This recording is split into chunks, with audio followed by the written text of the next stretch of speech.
big proponent of 514, the show. And many of you may not know that he actually sat in the truck with Tom Holmes, first Ed Green and then Tom Holmes, supervising the final mix. What anybody heard at home went through Phil's ears, as it were.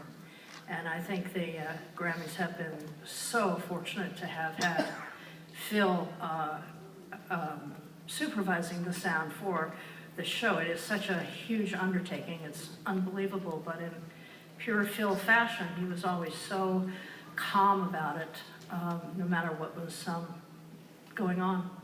And Jimmy's going to talk a little about Phil as chair. Thank you, Liz. It's interesting. I really never knew Phil. I mean, I knew him as a producer, obviously, because, as I said earlier, people keep hearing me talk about liner notes. I always saw his name on the liner notes. And he was one of the names that I would see that would make me want to be a producer, because I'd go, whatever that guy's doing, that's what I want to do. And so it's been probably 15 years ago, maybe a little more. I was talking to my wife, and I was telling her, I was having a conversation, and I was saying, there's something more that I want to do. And she says, what do you mean there's something more you want to do? And I said, I don't know. But, I mean, I like making records, and I like doing that, but I just feel like there's something in music that I'd like to do. Like, I don't know whether I want to be an ambassador of music, or there's something I want to do, and I can't figure out what it is, or I can't figure out how to do it. Well, a couple of days after that happened, I got a phone call, and somebody said, hey, Phil Ramone is on the phone for you. And I said, Phil Ramone? For me? Okay. Hey, Phil, what's up, man? Hey, Jam, how you doing? Blah, blah, blah, blah, blah. Hey. He said, here's what's going down. He said, I'm going to run for chair of the Recording Academy. I've been the chair before, but I'm going to run again. And I'd like you to run as vice chair. And I said, huh? Vice chair? I said, I don't even know what that means, man. Run for what? What are you talking about? He says, no, listen. He says, we're not running together. It's not like a, vice president, president. But he says, I just think that you would be the right guy to get involved with the Recording Academy at that level. And I was like, man, I don't know what you're talking about. I said, well, that's okay. I'll call you back. I'll figure it out. So I mentioned it to my wife. And my wife said, as she sometimes says, you idiot. Remember the conversation we just had about you want to be a music ambassador and there's something more you feel you can do with music? Maybe that's it. Maybe be the vice chair and get involved. And I said, okay. So I called Phil back. So I was excited. I went to my first meeting, my first trustee meeting, and it was great. And I met a lot of great people. And Phil was real cool, and he was like, as everybody's alluded to, hey man, relax, it's cool, you got it, it's great, everybody loves you, great. We promptly went out and lost.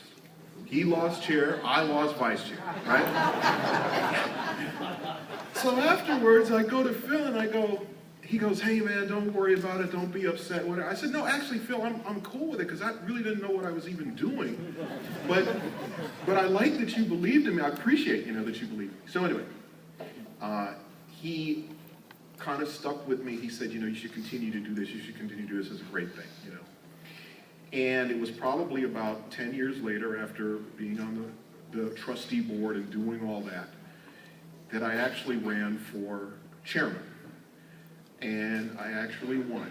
And I became the 50th chairman of the Recording Academy, the first African-American to ever be the chair of the Recording Academy.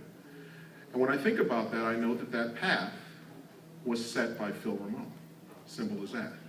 So when I think about Phil, it's more, I think about him wearing black all the time, which I loved. When we'd go have TV meetings, it was interesting because the TV meetings that we had were great. And when we'd walk in the room, there would be a big box with these scripts and all this huge stuff.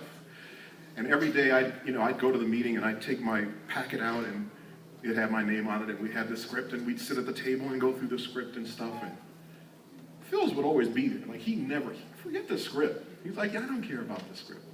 So I didn't realize last year when I walked into the room, and of course Phil's stuff was still in the box, just like it always was, and I never thought at that point that I wouldn't see Phil again, because I always saw Phil in that room. And The thing that I leave with, and it's interesting because they just talked about the technology. The other thing that Phil did was Phil always told me about how important it was not to just use the technology, but help develop the technology that's there.